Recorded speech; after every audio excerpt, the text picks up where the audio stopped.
Because sovereignty is like, it was the language of when we first were at sharing about an island unto himself. The stance is to be uniquely standing on your boundary of who you are and in the heirship of that. I mean, heirship in what is given to you, but plus, you know, the surrounding, your sphere of influence. And there's nothing wrong with that. That's the way it should be, I believe. But in that stance, it draws others. Then you come on your island, and then we're in agreement that your island is your island, and I'm not going to encroach on yours unless I'm invited, and you don't encroach on me unless you're invited. Don't come into my territory and demand things. Don't come onto my territory, my property, and say, hey, I'm here for supper. Going like, I didn't invite you for supper. But we can discuss that. But don't come with the expectation that you just change your island to me and your power bill is now I'm paying for your power bill, right? It's that kind of thing.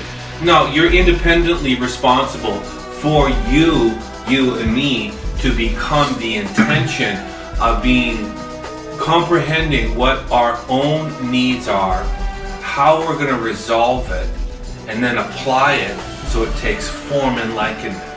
Okay, that's good. Hence how we are supposed to be raising children, right? So, they're on our island until we raise them up so they can go get their own island and be on their own island. So it goes hand in hand. So mother and father help one to become autonomous, set apart, but then they set them up to succeed by teaching the ways of mother and father through the language, because then it's the fullness of the becoming. And so your island is secure. You have shalom. You are safe now in mind, body, and estate, your island. And that comes in the form of wisdom, because by definition, mother and father have been brought up in wisdom by its true definition of wisdom, right? Because it's the revelation of mother and father, which is the completion of the template of intention. Yep. Therefore, we have the instructions of righteousness. That's wisdom. That's light. That's the law. That's liberty. However you want to say it, what it is, it is. So now wisdom, but again, receiving wisdom is different than wisdom applied. Mm-hmm. And so that's the difference of what a sovereign does. He takes the wisdom, discerns the wisdom. How does this apply to me? How do I process it to me personally in my own, state of being, dependent on levels of maturity, and then I apply it. Mm-hmm. And so that level of wisdom and maturity and sovereignty is incrementally established through the progressions of maturity, because wisdom to you may be different wisdom to her.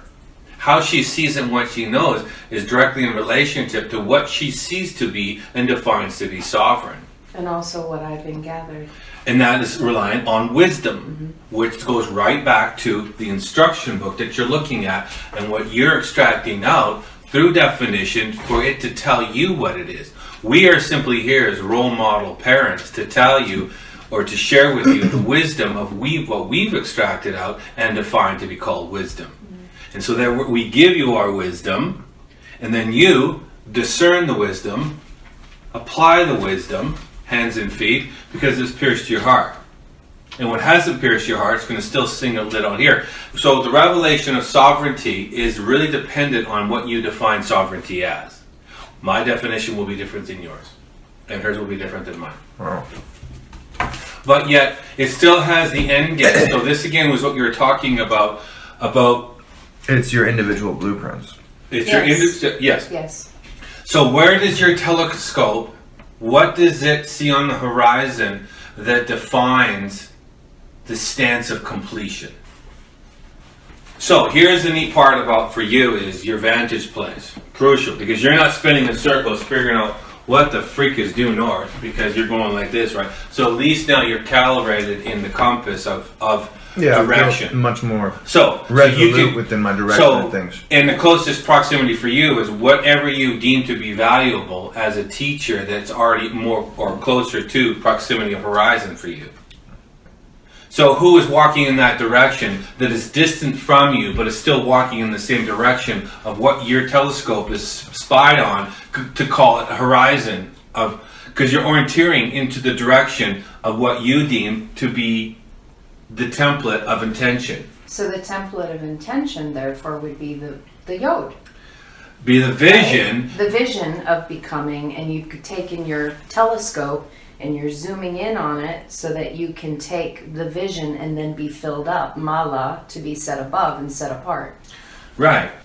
Yeah. All as I can do is share the pieces of what we've discerned and determined to be wisdom for you to see out what it is for you, because it's a landmark where you're going to, because we're all in the process of becoming the intended being, right?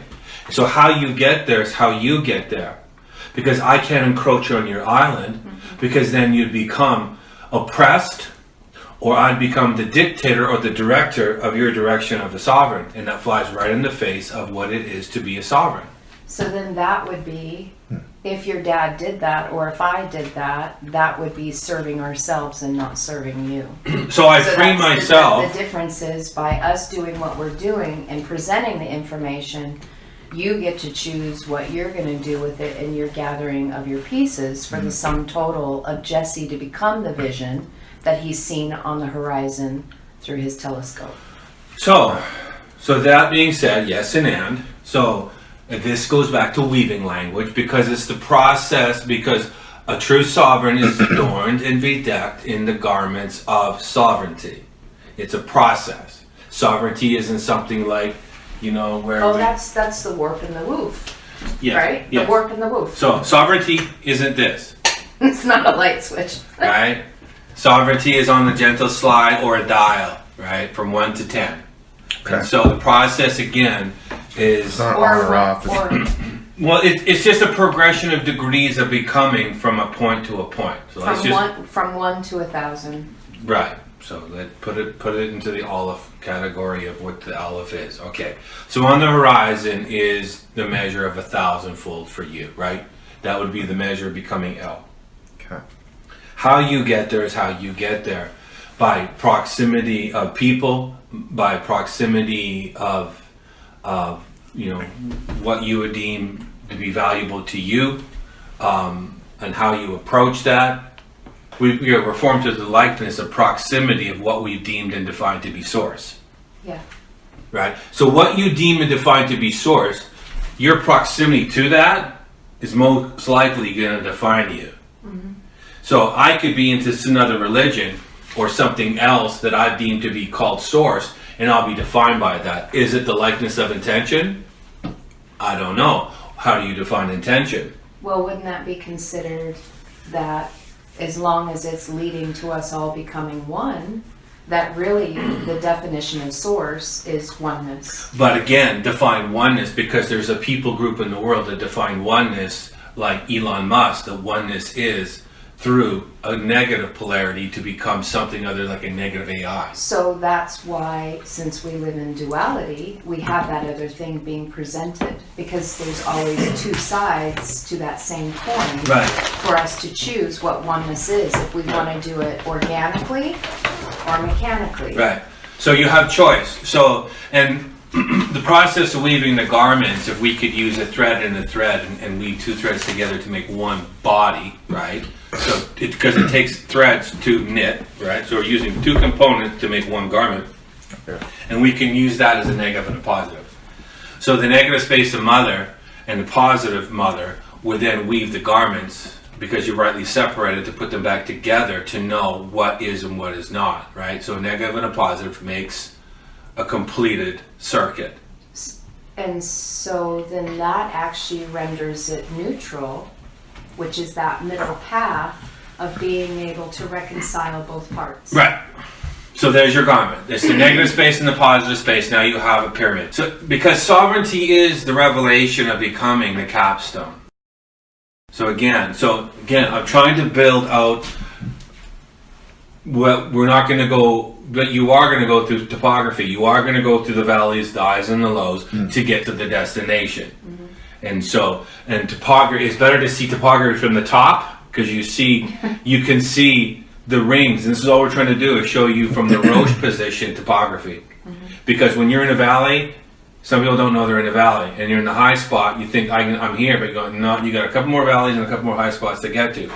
So from the vantage point of Roche, we can see the lay of the land to know oh, I'm in a high spot right now, but I can tell by the density of rings, I have to go down now and over here because that's where I have to get to. So for you, sovereignty, again, because the likeness that we have would be Yeshua, and his act of completed sovereignty is mother in the earth. So we're trying to paint the picture for you of what it is. So on my horizon now, it's a representation of a completed mother through the journey of becoming mother. So that is all the bitter works. I mean, severe. Oh, that's good. So all the processing of what we don't like to do. Yeah. The applications of wisdom, because wisdom by itself is just a format or a template of intention, right? And so the revelation applied becomes the construct of intention. So now you're fulfilling the intention because you're becoming the intention. By filling yourself up. By filling yourself up. Yeah. Because if wisdom's on the outside of it being applicated, you're still called empty. Right.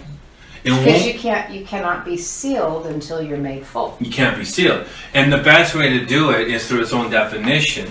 So this is why we live in definitions. Because the definitions, of course, they define themselves by definition. Woo. Right? So, so the best way to do that, Sassy. the best way to do that, though, is in the drips and the drops. So sovereignty, you don't want to swallow that piece of meat whole, because you're going to choke and gag on it, because it is a heavy, lofty thing, is what we are seeing. It is a weighty measure. And I'm using these words specifically because the measure of full, well, we don't comprehend it fully, but we comprehend it in the capacity of what we have sidled up to define source. This is the amazing part of it, that source is building itself through right appropriation and how we are in close proximity to source. So this is why I love spending time in the morning, for how it defines itself through the journey of self, because self will find self. Absolutely. That's good. And so that's just amazing to me. Again, remember, we're on the topic of sovereignty. And so, but we have to be able, we can't just say, how do I, because your question initiated what help me or assist me in the parameters that would allow you to establish sovereignty. Yes, yeah. So clarifying exactly what you said. Okay. Like, So- what is it and how do I get there? So, but to say what are the parameters of something you don't know is futile, right? Yeah. Because why would I define something to you that you don't even know what it is? So we have to then distinguish what is sovereignty to you. First of all, to me, what it is to me, trying to then render that down so you can make sense of what sovereignty is from a different perspective. And through drips and drops. Through right? drips and drops. And this is through the process of the Hebrew language that is all based on distillation. Rendering clear, Enough. and then delivering in the drips and the drops, because no one can drink the full glass of sovereignty yet. Right. That's a full glass of pretty clear water, and you're going to waste a lot of it because you're not going to comprehend it. So I mean, I do see the progression of me while being here. I have done work towards sovereignty, towards my becoming, because that's essentially what I'm seeing this as, is like becoming the higher version of you through a gradual process of refinement. Yeah. But it is consistent. Yeah. That's well said. It's the breaking down so it can be built. So you've just defined mother in another language. Remember, mother's job is to strip you bare. You don't come into the world. We do come in really in a completed measure, but we have to find it. Like it's like a circle, right? It's there, but it's not there. It's that oxymoron of completion, but yet not completed. But you have to find yourself, like we said it, so we can really define ourselves when we find ourselves. And there I was all along. It's like shaking yourself awake. Right. The majority of us aren't taught the intention, right? Like I wasn't, and you weren't until now, and neither was Carrie. But yet the intention of if you take, because we got to take intention back to the definition as well, because that is the place of beginning. And the beginning, the end was given at the beginning. There's no good, there's no evil, there's no right, there's no wrong, there's no love, there's no hate. It's at the place of full consciousness when there is no more distortion and you're in full awareness without distorting either way. They are, but again, they're still in the form of, I think in the frequency of being pure, they're in that form of that's why probably as a child, right? Because it's purity and innocence. So they're in the completed form of purity and innocence, but still in the flesh form, there's a reason why it's a baby. So it has to learn the experience of humility. And that is directly connected to sovereignty. So then that takes us back to that place of purity and innocence. But again, right, because in the circle, you start in the form of complete purity and innocence, and then in right rearing, if the parents do their, now we're talking perfect intention. Right. So take away all the fractures of partials, of brokenness of parents and the past generations of junk. I'm talking pure essence of intention, that my heavenly abode of representation of mother father would teach me exactly the way of perfection, because they are perfect. And perfection is completion. So then, and perfection is completion. Therefore, you become the process, you journey through the experience of becoming full and complete. Yeah. As I am full and complete. I'm speaking as my father would speak, right? Because why would he want anything other for me in the perfect place of intention? His dad didn't beat him. He wasn't a drunkard. He didn't go to work and come home late and food wasn't on the table and he had attitude. In the perfect form of intention, he knows what it is that he's looking for, because he is the full representation of that. And his whole purpose of intention is to produce likeness. Yeah. Therefore, that's the perfect intention. So I can then, now my telescope is formed on and looking at what I define to be complete, right? As the intention of being completely filled out. And it removes a lot of ambiguities and a lot of fractures and a lot of attitudes and a lot of stuff that are really in my way. And now I can broaden my road. So in other words, to see more clearly the vision of intention. It's all based on the progressional steps of inclination. Yeah. And mother is the gentle process, or she will be Your worst adversary, because she's expressed by definition, because I'm only speaking by definitions, that she will become the adversarial component or your best friend, depending on how you view mother. You want to wrestle mother? Go ahead. I will tell you, she's a full-blown bear. She is a grizzly bear beyond proportions, and she will maul you to the point where you're going to hate being in this proximity. Yeah, or even in this realm that because she's a controller of this realm, mother is. And she can be looked upon in many faces in many ways. But she's an incredible nurturer. She's a nurturer for the purpose of sovereignty. Yeah. She is getting you ready for the likeness of the encounter with Father. That's her job, because you cannot stand before Father in partiality. Her job is to drip and drop you to become a full glass, to then be sealed, so you're able to comprehend the frequency of Father. So therefore, becoming the frequency of Father. You become the frequency of Father. You see as I am. If you've seen me, then you've seen the Father. So, yeah. And Yeshua stated that, so we don't sound like we're, going in a direction of like, whoa, that's a pretty lofty. It is a lofty thing. But no one gets there without going through the lofty walk of the bitter walk. Because bitter, again, mother bear, strips you bare, because humility and sovereignty are tied together until you comprehend, and then you'll know when it's woven. And we probably won't be doing it in this form, but then you comprehend 0 point, which tethered to meekness. That's nothing. You've reached the point of nothing, complete power in control, and that's that place that we've always called the vortex, right? So that's like completely holocausted. Like completely consumed. Yeah. In the language of sublimation into plasma energy, right? So we're talking, and it's like the distillation process in true form is through the process of, you can take through vapor, go back into form, right? Through distillation is the process of returning back to. It's a circle. But I think for us, we can negate through the process of evaporation. We go right to sublimation, into ionization, and then that's to light, and then back down through, I can't remember the reverse on ionization, I think it's deionization, and then back into the process of the opposite of solidification, which So in some way, like No. there's a twofold measure because the distillation process can also be used to extract the oil and the extraction of the oil for our lamp. yeah, it's Right, just a it's- process. It's just the means to an end through the process of what you've deemed to be becoming. And so there's why there's so many redundancies through inclination or inculcation in Scripture. That's why it's there. So you can come from many angles, but it all points to the same horizon of viewpoint to tell you what you're to become. And that's why it's story upon story upon story, saying the same thing but a different perspective of what you're to become. But I can tell you, you don't have to move past the first page.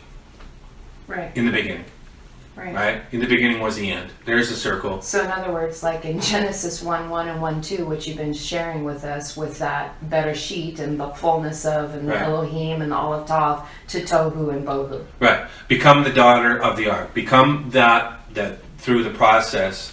Which is interesting because isn't 1:3 and he said, "Let there be light." Yep.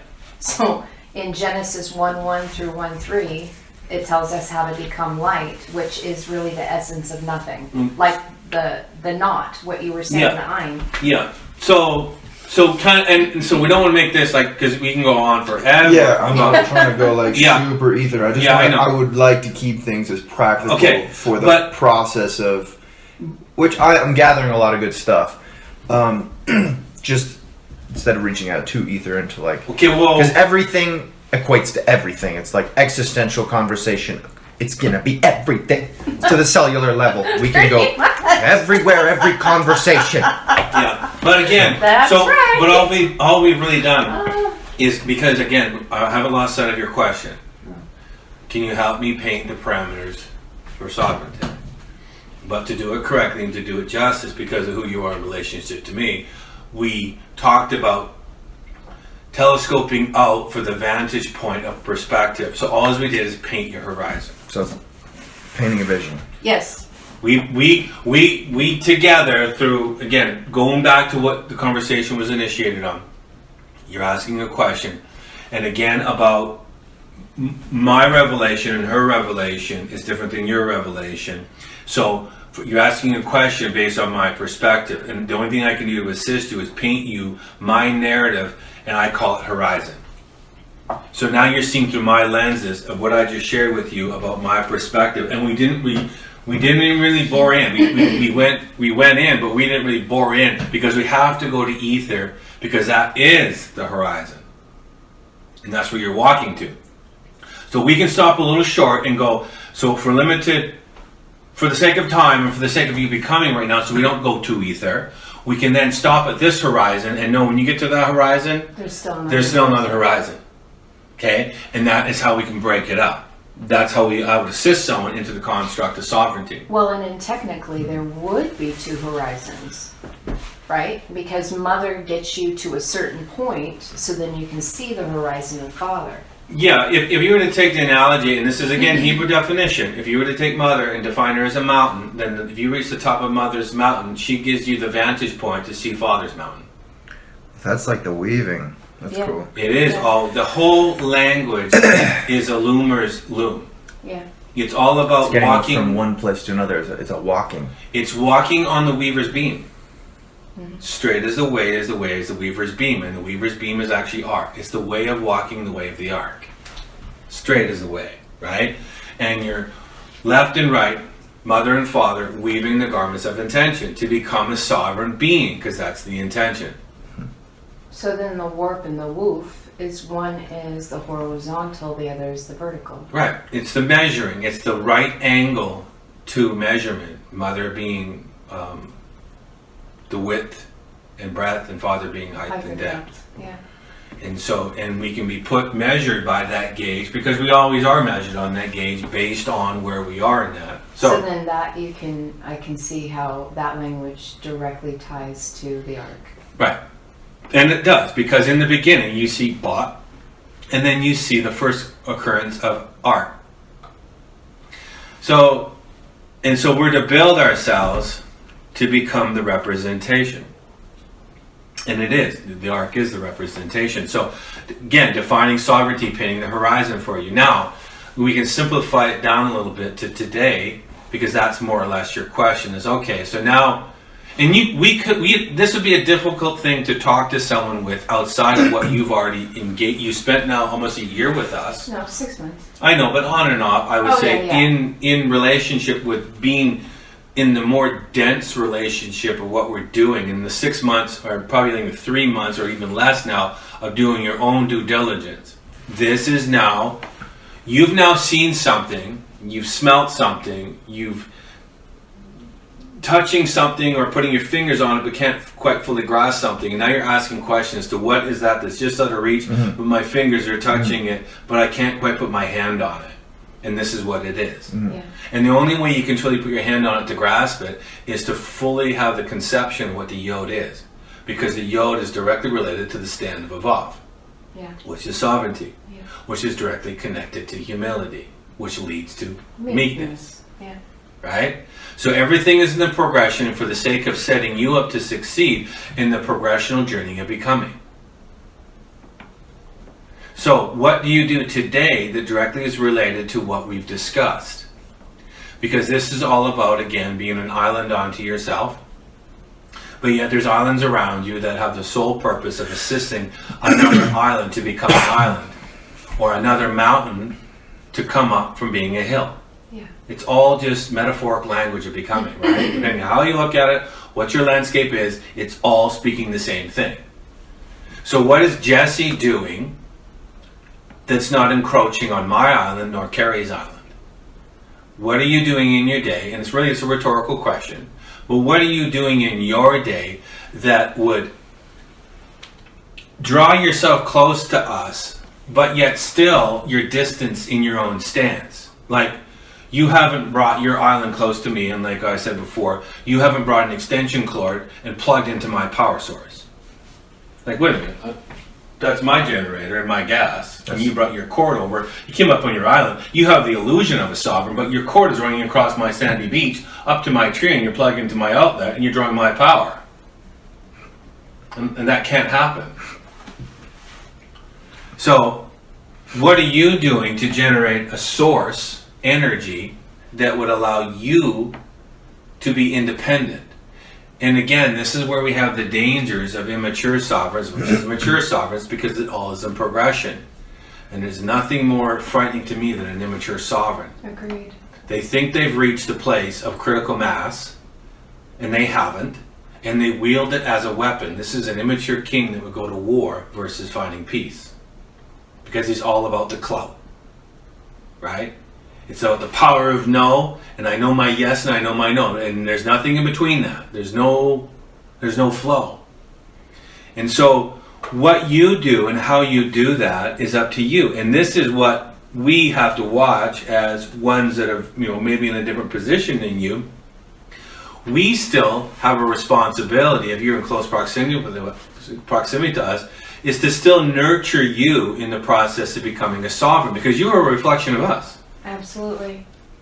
And actually, us teaching you is teaching us. Because Absolutely. What we do unto you, we do unto us. It's like that conversation you and I had yesterday about, if you pray for me, you're actually praying for yourself. It's the same thing. Well, so yeah, we're able to see that from a different position. we've always shared with our students that when we were teaching Acts is that, and it was all spiritual. I loved it, because it was like, I had to thank my students, because they would say, oh, this is amazing, this is great, I'm getting exactly what I need, Like, My heart's being healed. And yeah, but I'm going, well, first of all, thank you for coming. Thank you, because the teacher's not a teacher unless he has students. And the students call the teacher, but he wouldn't be the teacher unless the students showed up to be taught. Right. And so it's a circle again, right? And so we better be, as teachers, better be the representation of intention. We darn well better know what sovereignty is. And I would be doing an injustice to you if I just dumped into sovereignty and just made it this thing and said, without becoming it. Without becoming it. So most importantly, I should paint a picture to you that should cause some trembling in your knees. There should be enough fear and And there should be an agitation within you because it is such a lofty measure. That's good. Well, yeah, That's good. that's something that's been, So, that it's the intimidation that is the unsettling thing for me lately. Right. So And define I realize the potential work that needs to go into forming. So in other words, you're recognizing shortcomings. Yes. And so you're seeing the gap from the vision Yes. from where you are Yes. to where you need to go. And that Yes. makes sense. And that's the intimidating portion. And I totally comprehend So that because, hold on, Yeah. because when I started studying the codes, that was the exact thing. And that's why, well, I think that's why we had a lot of fear and trembling when we first started, because there was a knowing already there that there was the shortcoming. There's a wanting. so now, in another word, can you find another word that would define intimidation? Can based on where and how and what we shared and where you are right now, can you find and pick one word that would define intimidation? That would Well, be it's better? also desire. Desire. That's good. Yeah, it's a good one. So, Well, but I mean, it is a desire, but- but it's also like, ugh. but look at. I know what word you're saying. It's good. It's good. But just close your eyes for a second and go intimidation. What does Reverence? it make you feel? Pardon me? Reverence? Yes, that's what I'm looking for. Reverence. Because reverence is because it's the frequency of what you. It's not the word that you're looking for that's sovereign or the stance of sovereignty. Sovereignty is a frequency, right? And so, reverence is the frequency that's necessary to approach. And so, in other words, it's synonymous with humility. Right. So these are the protocols of approach, because you're asking a pretty big question and you can't just give a simple answer unless we really kind of render down what you're asking for and give it proper weights and measures, because that's the only way you're going to balance the scale. Yeah, that's good, Ken. So now we've applied intimidation. We've substituted that word out now, and let's just call it reverence. That's a powerful word. Reframing. Right. So you've asked us to help really construct, border, reframe something for you that you could step into your day, not losing sight of your question. What this conversation was initiated on was how can we assist you in comprehending what you can do so you can see, so you can build your own island, peripheral, walls, whatever you want to define it as. So we know humility. We know that that's directly to the frequency of reverence, right? And this is all approach language, because you're going again to the horizon of one who stands as a completed sovereign. You are becoming the likeness of the template, the pattern of sovereignty. So that's, you're saying, protocols to approach. The protocol to approach is in the frequency of reverence. That's good. That's really good. That's what I've said for a long time. Well, over the last couple of years, maybe. I don't know if you guys have heard me say it, but it's a reverence for humanity. And for me, what that means, it equates to having a reverence to the divine in us all. Yeah, And it's that's for me good. what that means, That's good, instead of Jesse. approaching people in a, which I've had issues with for myself, in a prideful way, in an overarching way upon people. Instead of doing that, you approach them in reverence for the divine that's in them. So that's And- that's namaste. That's what the whole point of Yeah. namaste is. You just described it beautifully, Jesse. Yep. Beautifully. And so, and That's that's awesome. and so I was going to say that, but that's exactly not in the way you said it. You needed to articulate that. That in was a way. really good. But I was going to say, so how do we approach? Because sovereignty is progressional, and the best way is when you see sovereignty in another is to approach them with what? Reverence. Yeah. And it's not that we are weaker or less than. It's nothing to do with that. It's called respect and honor. Yeah. And that's what we've lost sight of in our country and the nation and the world, really. In some, not all, but some. Most, I think there's people out there that resonate to a higher frequency and they comprehend this language. They could teach us on it, really. But yet, for what we have as taught ones, that we see that, and our job is to nurture that, respect that, so it too can be progeny, because that's what we're all about. If a tree has roots, then it's all about propagating another tree. So this is the activity of the new.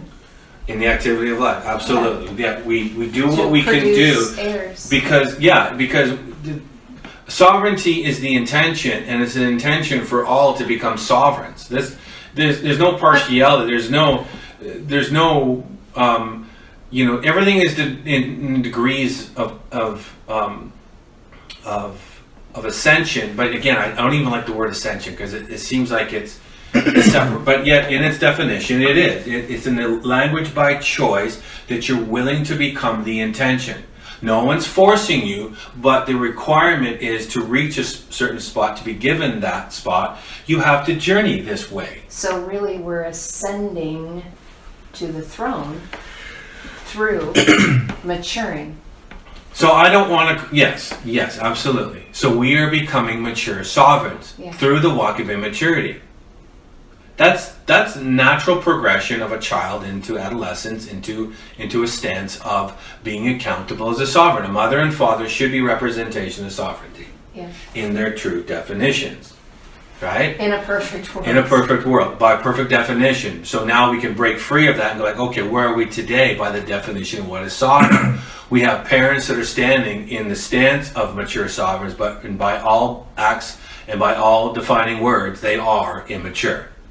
But again, you have to know what immaturity is, right? So maturity would be the completion of the twin covenants. Right, and immaturity would be not being filled or not completing the Right. intention of maturity. Right, because if you don't have the twin covenants, how could you ever become the fullness of that intention? Right. Because you don't have the blueprints. Right, and we're talking about sovereignty, and maturity Yeah. is directly related to sovereignty. So parents that have children that don't have those blueprints have never raised themselves, so they're never going to raise a sovereign. So the ratio, So they're actually producing those who would be subjugated. they're producing fracture. Yeah. They're producing partialities. Yeah.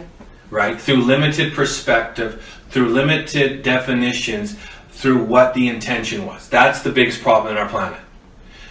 The definition of what is and what is not. And we've lost ground somewhere, and we've just thrown our hands up and going like, it's the American dream. For the sake of, just to classify it in the parentheses of something, we've called it something that it's not.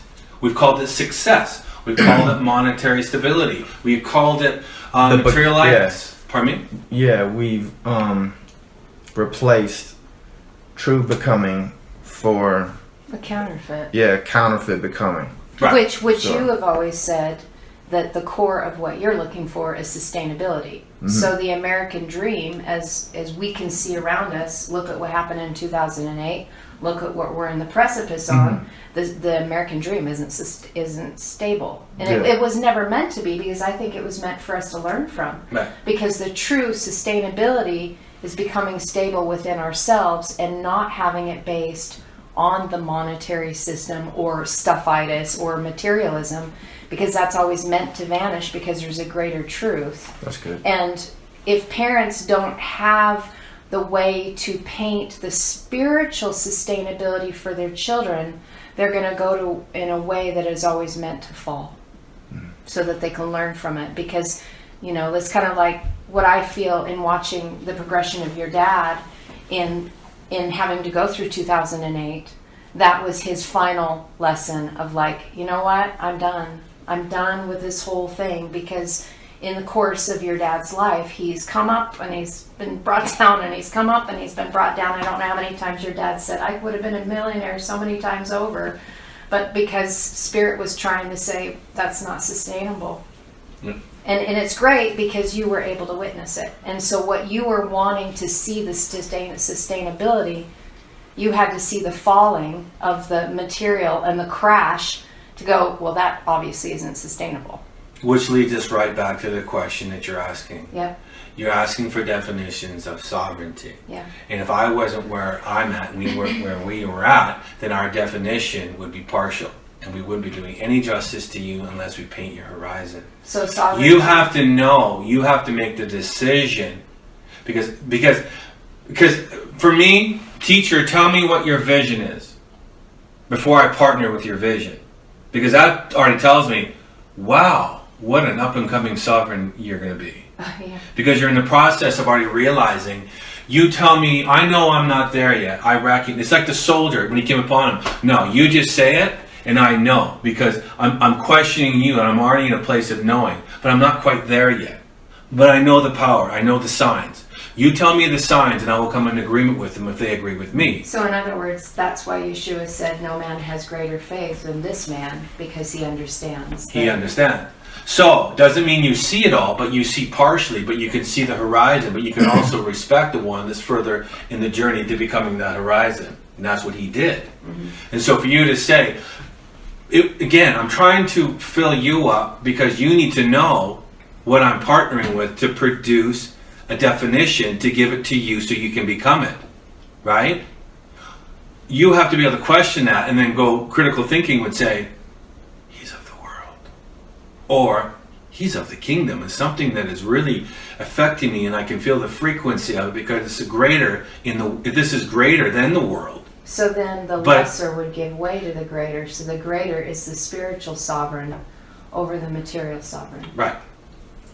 So you have to want to partner with the vision. Yeah. My job is to paint the vision. Yeah. So you can stand in that vision. And that's the problem in the world is there's not that many people that can paint the vision correctly because they're painting a partial horizon. It's the paper horizon. They're going, this doesn't line up. You can go anywhere and talk to any parent and their definition will probably be different to what they're going to call sovereign. Again, how? What do we establish? Based on what they're beside to define as their source.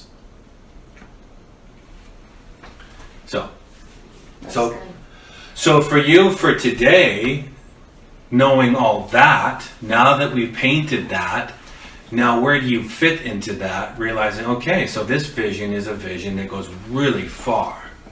And it's difficult, and it's laborious, and it's daunting, and not to be redundant, but it is, and it's intimidating. But it's exciting. And it's going to cause my knees to quiver, and my head's going to shake. But I'm asking for sovereignty because I want to become it. And you know now the means to get there is through reverence. So I'm going to have to approach this in humility. Those are the first steps that will initiate the proper protocol to approaching sovereignty.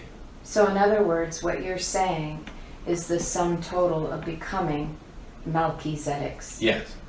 And there's not one fragrant scent or frequency that is attached to ego or pride there. Yeah. That's why I would hate to walk into the room and have to be told to back out. Because I've come in with the wrong frequency. Thinking that here I am, and this, I'm sorry. Priestly people are there going like, you're resonating to the wrong frequency. You need to back out. I wouldn't even turn around. I would just backtrack your steps slowly, okay? And so and that's what I need to establish with you because I would hate for someone to make 3 steps forward in pride and arrogance, thinking that they're approaching sovereignty the wrong way. I'd rather rip the carpet up from underneath them, mother bare, stripping them bare, right down to nothing, reveal all nakedness and say, now let's cover you and adorn you and bedeck you in the reverence that's necessary to set you up to succeed. So that you can enter in. Then you can enter in the right way. Yeah. So if you're set up to succeed, because remember it started as a child, but yet here we are. Adults that have been told the wrong way, and no one as an adult wants to be stripped bare. At least the ones that I don't want to be, so I'm just associating that to me. I guess it's personal to me. I don't want to be made naked in front of everyone. As a child, we ran around with no clothes on. It was fun, right? But that's what mother does because that is the place of innocence that we learn the greatest lessons because we're trusting what mother and father to say is true. Yeah. But now the definers and the lesser and the partials have told us what true is, and now we're halfway in our journey. We're figuring out that it's not. And not the not N-A-U-G-H-T is nothing, is 0 point. I mean the not as like, this is empty. Like this is all falsehood. This is all false. Yeah. Yeah. So. And honestly, I think that is the scariest place to be. It is. I mean, I wouldn't want to start. For me, when we were starting to look into this, that was the most terrifying place to be, was in that moment of realizing that everything that we had done up until that point was a lie. Yep. That was honestly the most terrifying day of my entire life. So, yeah. But it was also very hopeful because there was a resolve being presented. So it was almost like the nakedness had to come, that moment of, oh my God, my whole foundation is wrong, so that I could catch that vision of hope to begin to rebuild the proper way. Yeah. And this is, So like it had to happen. again, synonymous with weaving is building, and it's all through the language. Building is weaving, because you're building a vehicle that is sustainable. This is all about sustainability. Yeah. Because right now we're in a system that obviously is proving itself that it is not. And so this is what's coming. And we'll probably go to critical mass as a planet, because true sovereigns will emerge because they have partnered with sustainability through the product of reverence, because they can see the greater's intention. Because they chose the spiritual path instead of Right. the material one. So now we have the approach. So now we've painted a pretty good picture, and we can go deeper on that. We can go way ether on this thing. But yet, so for what we've done, we painted our partial horizon, and let's call that horizon Mother, right? Let's keep Father out of it right now, but let's keep Mother, the walk of Yeshua, and is because he was the completed template to show us what it was to be completed as a sovereign, right? Full representation of humility, reverence, and a completed Mother in the journey. And so then he moved on to the Father. So now, knowing that, so now you're going to walk in reverence. At least that's the garments that's required to walk in sovereignty. And there's grace for the progressions of that, because we all are, inclined to make missteps. So there's grace for that. We move on the path. Sometimes we wander. Sometimes it's straight, depending on the individual. But now it's just you figuring out how you fit in between where you are right now to the horizon that we've just deemed to be called Mother. Mm-hmm. How I start moving. How I start moving, right. And so knowing again that we've already predefined and earlier on is that we're not to encroach on another. And what does that look like? Because assistance and giftings is different than expectation. I expect nothing from you. I don't know what you expect from yourself. I have nothing really that, there's conditions, let's put it that I have conditions that if you come onto my island, then my conditions are there is expectations at least you're going to honor my island. But I don't put boundaries, right? Boundaries. Yeah, healthy boundaries and parameters that protect me. So but if you're outside of that, there's nothing. I'm doing my own thing, but if you're going to come into close proximity and say, hey, can I anchor beside your island? And then if we got a couple more, then we're landmass, right? But that is starting to build community of sovereign individuals that comprehend what it is to be sovereign. And the majority of those are not going to encroach on another. There's enough room between island and island for water to flow, for light to move between them, so that there can be a landmass, but yet they're all separated. So in other words, that brings in Mayim. Right. Right? The Mayim, the Mother and the Father's teachings, is what is the living water that keeps us separate yet connected. Because it's the common vision, the yod in the middle, that allows us all to come together, but yet we still have the water flowing as a buffer, or as those foundational principles that protect us. And honoring and respect. Well, thinking back in Genesis 1 too, like in the beginning, it was empty and void. And what came out of the empty and the void was a landmass, right? Surrounded by water. There had to be something there for us to stand upon for the process of becoming. So emerge as sovereign island. Yeah. Right? Yeah. And then more sovereign islands. And now we call them continents, right? This is where we start to get, it's a sovereign nation. Because it's an independent island unto itself. And they have a parameter and boundaries, and now it's weaponized, and everyone has. You don't come here from so-and-so land and dictate to us your culture, your way. We are a sovereign people, a sovereign land, individually speaking here, if you take it personally, and therefore we speak this language, this is our currency, this is our religion, this is our government, and we ask of you. Really, it's not really an asking, because it's already stipulated in who we are as a sovereign nation. This is what and who we are, and you have to conform to that. Right? Now we've lost sight of that. But in its true definition, that's exactly what Mother and Father are saying. I am sovereign. And these are the conditions to become a sovereign in the likeness of the defining factors of what sovereignty is. Why would likeness be anything less than the full intention of likeness? It wouldn't. It would be the full manifested representation, a completed holographic mirror of itself. Yes. No fracture, no partiality, no ifs, no ands, no buts, no well maybes, no partialities, nothing. Completely whole is completely whole. We Right? just forget that. We forget that. And we have to But the Father hasn't. Because his definition, if we go back, his definition is pure intention, without the bastardization of compromise, without any fracture of the borders come down and the debate between Democrats and Republicans, or, we got to bring people in, the refugees. No, you can bring them in, but here's the standard. This is what it is. Boom. So therefore they need to be instructed. They have to be instructed, and that's called being grafted in. And all are welcome Yeah. on the Father's island of sovereignty. Yeah. But it takes the protocols of approach. Yeah. Reverence. This is how you approach me. Right? And then be obedient to what I'm asking of you. And there is a plan and a pattern called obedience that forms the likeness of the intention of obedience. So then therefore they become a sovereign in their own right. And that, by definition, is called worship. Yeah.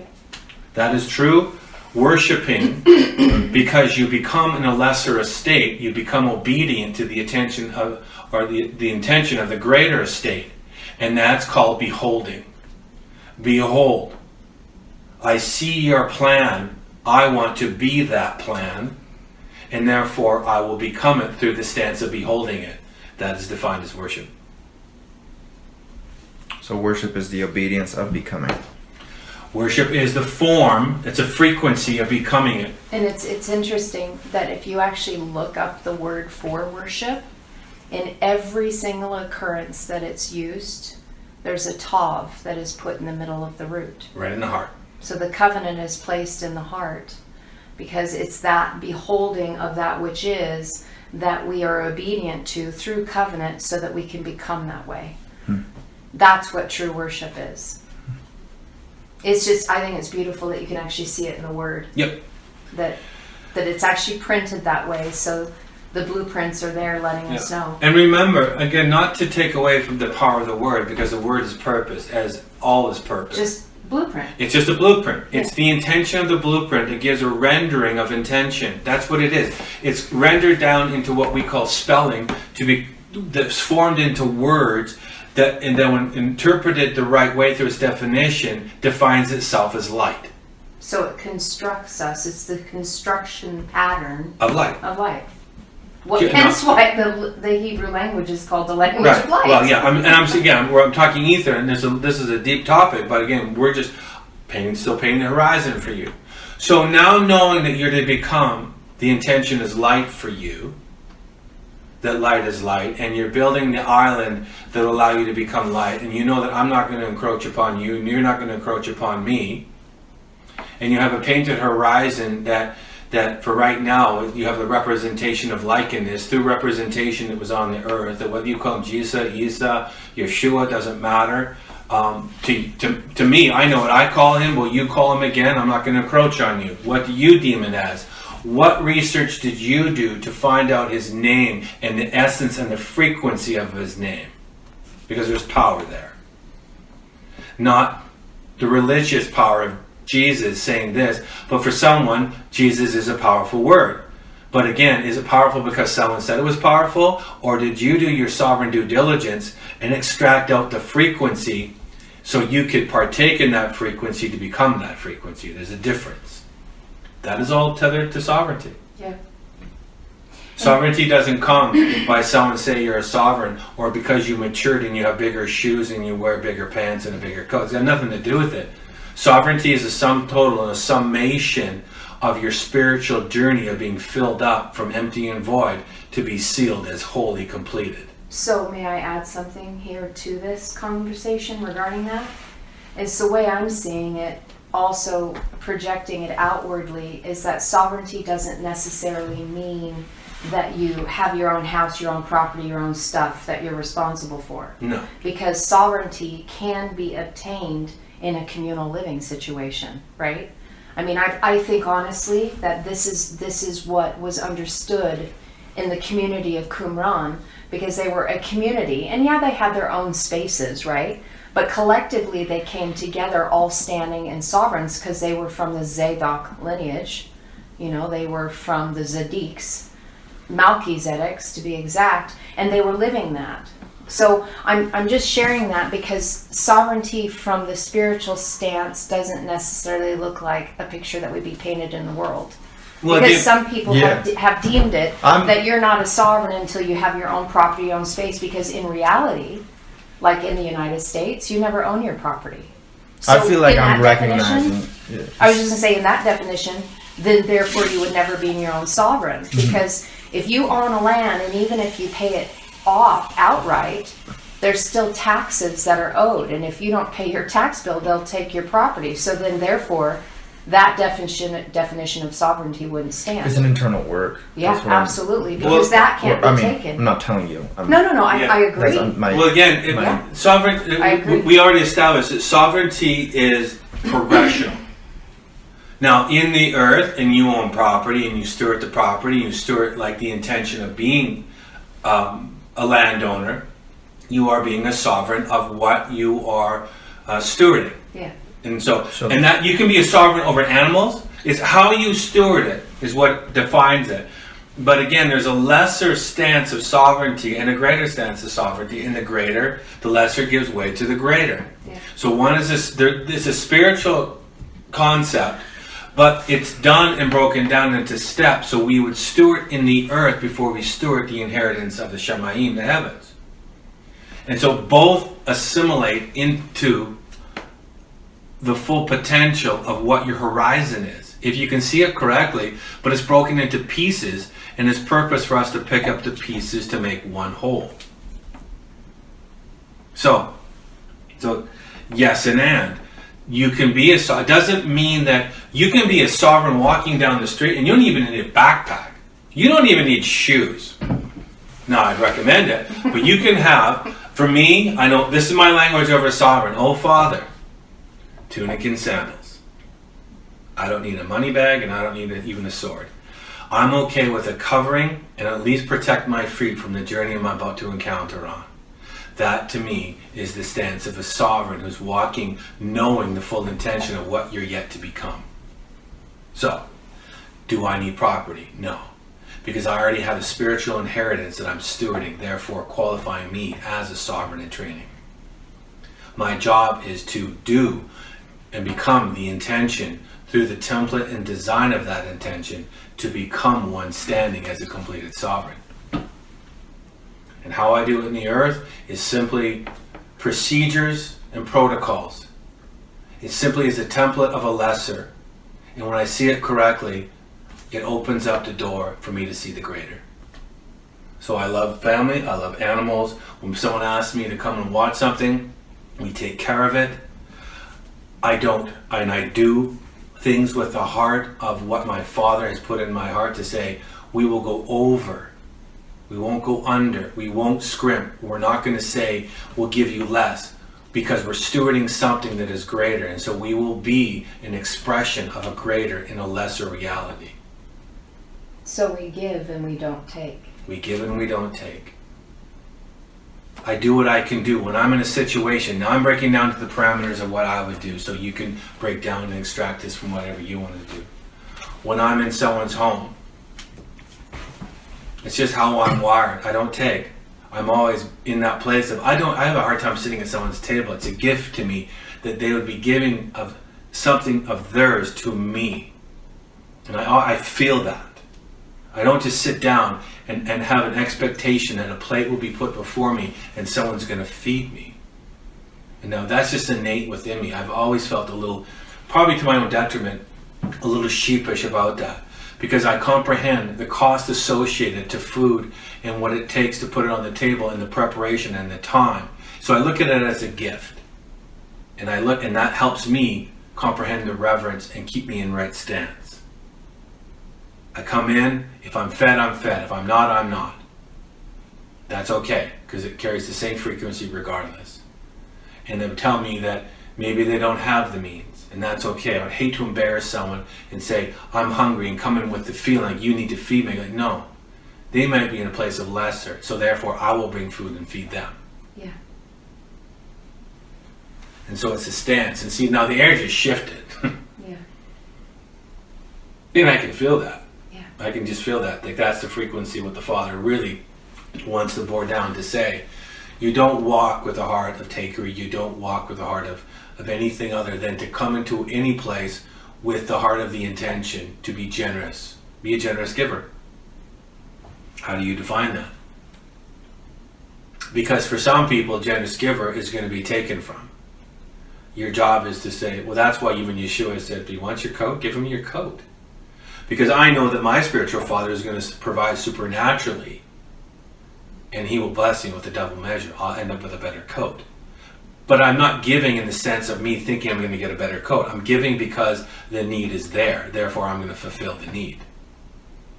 And I can walk away, and it might be a week, might be 2 weeks, might be a month, might be a year. It's cold. But all of a sudden, a coat of greater shows up. And I recall the time of generosity of giving, and I can connect the two, and I can say, thank you, Father, for your generosity of covering me in a greater measure. Amen. And that's exactly the language of what you're stewarding. Mother to father. You steward her coat.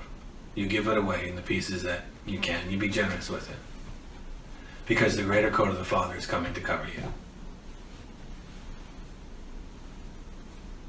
So. That's sovereignty. That's sovereignty. You know the greater. You can feel it. You can smell it. You may not be able to tangibly grasp it, but it's the progression of becoming the greater's intention. And it's done through the gentle steps of generously giving, gently receiving, or gently receiving and generously giving. It's a transaction. What are you doing that you're not a burden to others? What are you doing to do your best in the situation to not be a taker, but to be a generous giver? What are you doing that is not false humility? Because no one likes false humility. It will be tolerated by a really good teacher, but a really good teacher will point the way of false humility so true humility may rise. Because most immature people activate in the false, the for, the original, or the intent, or the true shows up. Because that's part of the journey of what we're all doing. So we're gonna, for a lot of us, our insecurities are gonna produce a falsehood, right? Because it's like, because this is what should be done, right? So we're gonna manifest this. But you'll know a true measure because it presents the frequency of a true measure. And you can hear it in the breath, you can hear it in the frequency and the tonality and the frequency of them being in the room. Mm-hmm. There's nothing fake about that. It's sincerity and it's truthful and I can feel it. And then you're able to cut through the world with the frequency of the Spirit. Because sovereignty knows sovereignty. Humility knows humility. That's why you can walk into the room and sense like, I'm feeling this and that, and it's different from where I came from.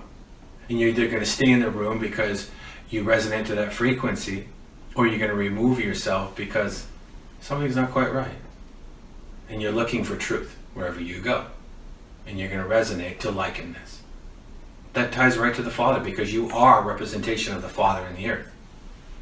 Through the gentle procedures and processes of Mother. So we don't encroach, we don't take, we give generously. We do what we can do regardless. By the sweat of my brow and by the blisters on my hands and by my aching back. Doesn't mean I need to grovel, doesn't mean I need to do things I don't like to do, because I can still say yes or no to a situation. But if I say yes to the situation, then I'm bound by my word to complete it. That's what a sovereign does. Doesn't walk away, he completes it regardless. Yes, let your yes be yes and your no be no. Yeah. So when you take on the task, the builder should darn well know the price of the task. Before he builds the house, what is the cost associated to this? A sovereign would ask really good questions. A sovereign wouldn't just take what was being projected at. A really good sovereign is what my wife would call the queen of 1,000 questions. Can you tell me this? Can you tell me that? What is the parameters of this? What's your expectation? What's the cost? What is entailed?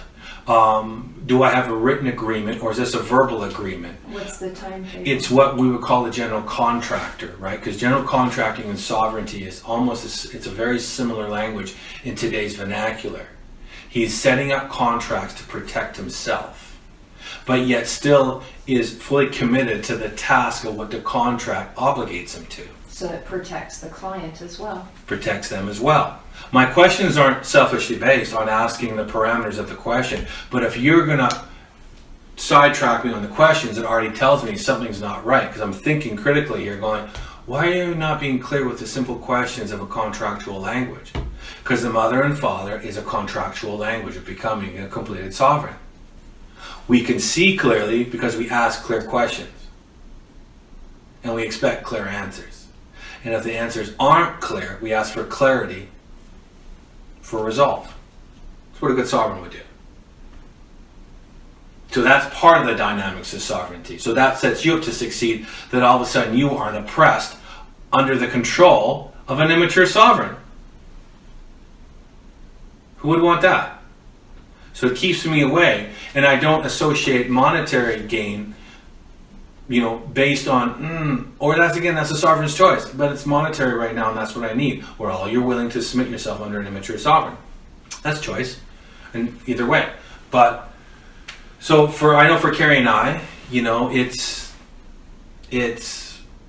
we have our little surrounding. For you, what are you capable of doing? So I can direct it back to you.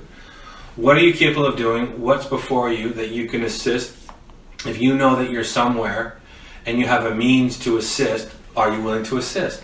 Do you have the ability to step into something that would fortify, that you've made a sovereign choice to integrate into something for the greater's potential? What does that look like? How does that define from language rendered down to Jesse? Because I can't do that for you.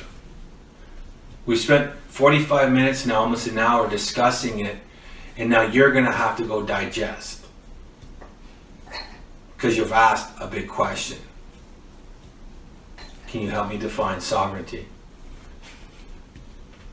So knowing that, right?